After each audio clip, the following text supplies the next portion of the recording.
मित्रों, नमो नमः। चाणक्य संस्कृत अकादमी में आप सभी लोगों का स्वागत है। साथियों, आज संधि प्रकरण का भाग 8 लेकर मैं आप सभी के समक्ष उपस्थित हुआ हूं और यह संधि प्रकरण का अंतिम भाग है।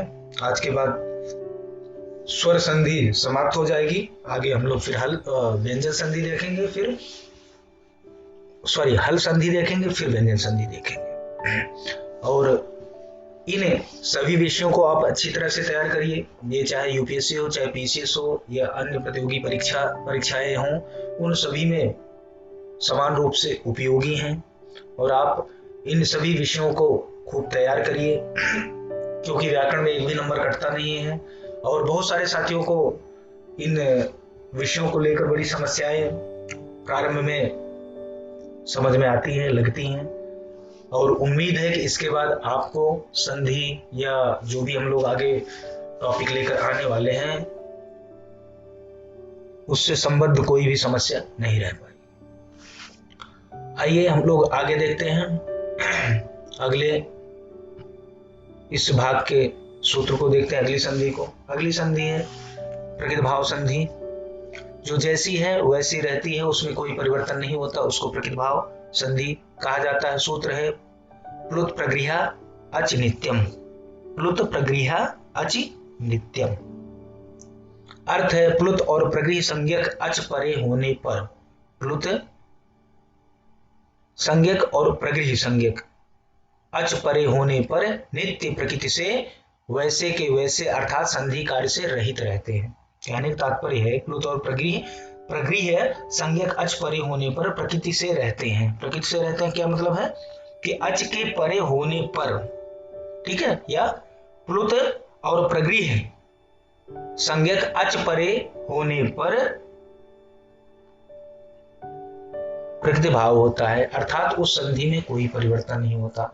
देखिए, प्रगृह्य संज्ञक क्या है, हमने आपको प्रगृह्य संज्ञक विधायक सूत्र पूर्व में बताया भी था, अभी आगे भी हम चर्चा करेंगे। ईदंत, उदंत, ईदंत मतलब उ ई ए, ये क्या है, प्रगृह्य संज्ञक जो है ये वर्ड है, इनकी जो है प्रगृह्य संज्ञा होती है। ईदंत, उदंत और एदंत है, ये द्विवचन जो है यह प्रगृह्य संज्ञक होते हैं। और प्लुत क्या है, प्लुत है जैसे किसी को बहुत जोर से काफी देर तक बुलाते रहना, आवाज लगाना, उसको हम प्लुत कह देते हैं। उसके लिए 3 की संख्या का जो है प्रयोग किया जाता है। यहाँ पर कृष्ण के बगल में आप देखेंगे तो यहाँ 3 लगा, हिंदी की 3 संख्या का चिन्ह होता है, परंतु हम फॉन्ट की समस्या के कारण हमने सिर्फ इंग्लिश वाला मतलब वो जो है 3 लिख दिया, यहाँ 3 लिख दिया। उदाहरण है आगच्छ कृष्ण।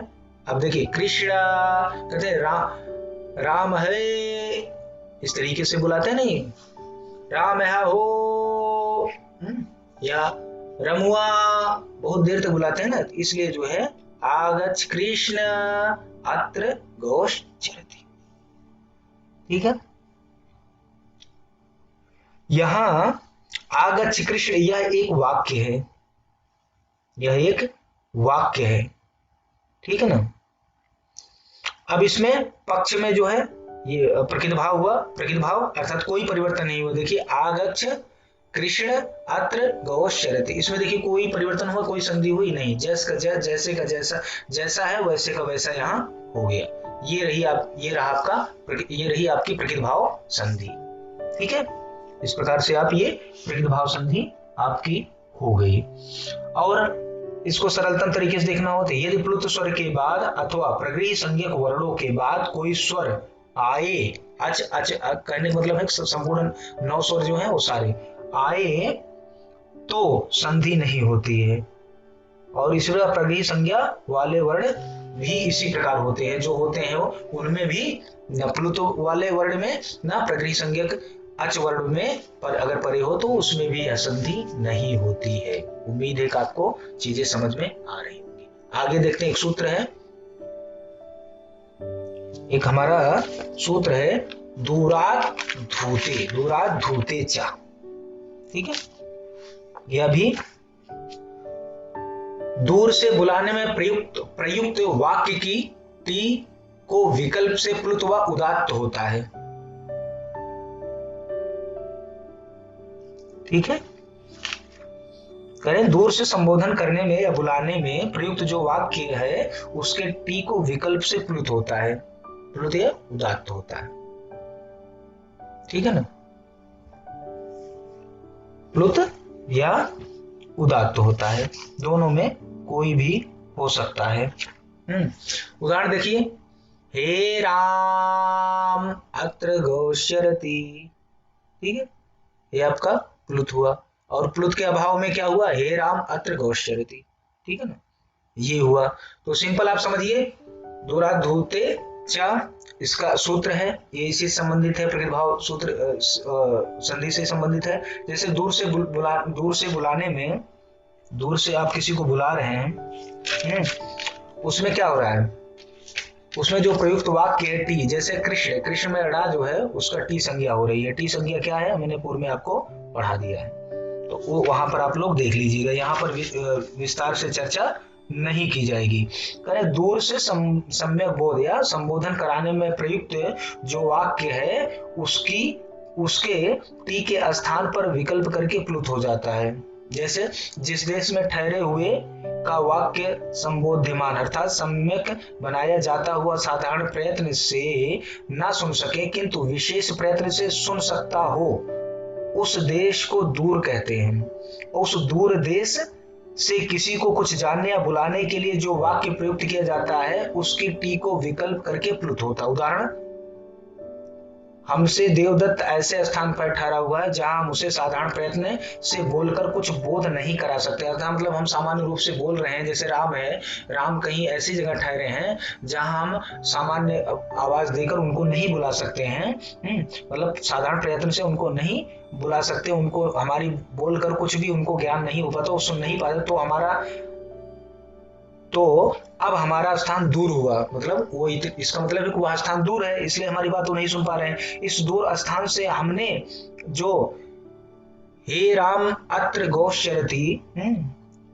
इत्यादि वाक्य प्रयुक्त किए, उन वाक्यों की टी को विकल्प करके प्लुत हो गया। जैसे हमने हे राम अत्र गौश्यरति, हमने सामान्य मतलब बात प्रयत्न करके बुलाया, तुमको नहीं सुनाई पड़ा, अब हमने उसको जब प्लुत किया हे राम, इस तरीके से जब जोर से बुलाया उनको, किसी को खूब ज्यादा मतलब कहते हैं जोर से बुलाना हो, तो ये जो है स्थिति जो है होती है। तो इस प्रकार हे राम अत्र घोष चरति, इस प्रकार से हो जाता है। ठीक है, इसमें कुछ बहुत ज्यादा नहीं, दूरात् धूते जो है दूर से बुलाने में प्रयुक्त वाक्य की टी को विकल्प से प्लुत व उदात्त होता है। ठीक है, उदाहरण है हे राम अत्र घोष चरति, दूसरा हे राम अत्र घोष चरति। अब आइए, अब पूर्व में हमने कहा था ना, हमने आपसे कहा था, वहां आपने देखा होगा कि जो हमने प्रकृति संज्ञा की थी, तो सॉरी प्रकृति भाव संधि की थी, तो उसमें आपने देखा होगा कि यदि प्लुत स्वर के बाद अथवा प्रकृति संज्ञा वर्णों के बाद कोई स्वर आए तो संधि नहीं होती, और प्रकृति संज्ञा वाले वर्ण इस प्रकार हैं। अब हमारा सूत्र क्या है, प्रकृति संज्ञा विधायक सूत्र है ईदु दे द्विवचनम प्रगृहम, ईदु दे द्विवचनम प्रगृहम, ईत ऊत एत और द्विवचनांत, ये द्विवचनांत हो, ये द्विवचनांत हो तो इनकी प्रकृति संज्ञा होती है। अर्थ देखिए, ईदंत ऊदंत तथा एदंत द्विवचन की प्रकृति संज्ञा होती है। उदाहरण, हरि हरि ही हरि, देखिए द्विवचनांत है, मतलब बड़ी इसमें दीर्घ ही है, विष्णु दीर्घ है, और गंगे ए है। ठीक है ना, अंत में ये है, देखिए हरि में बड़ी लास्ट में है, विष्णु में बड़ा ऊ लास्ट में है, और गंगे में जो ए है वह लास्ट में है। तो ये जैसे के तैसे हैं। देखिए, हरि जमा एतौ बराबर हरि एतौ, विष्णु जमा इमौ विष्णु इमौ, गंगे जमा अमु गंगे अमु, यहाँ प्लस नहीं होगा, प्लस हट जाएगा, ये मिस्टेक है टाइपिंग। तो इस प्रकार से आपने देखा कि ये प्रकृति भाव यहाँ संधि हुई है, और जैसे के मतलब जो जैसा है वैसे रह गया, कोई परिवर्तन नहीं हुआ।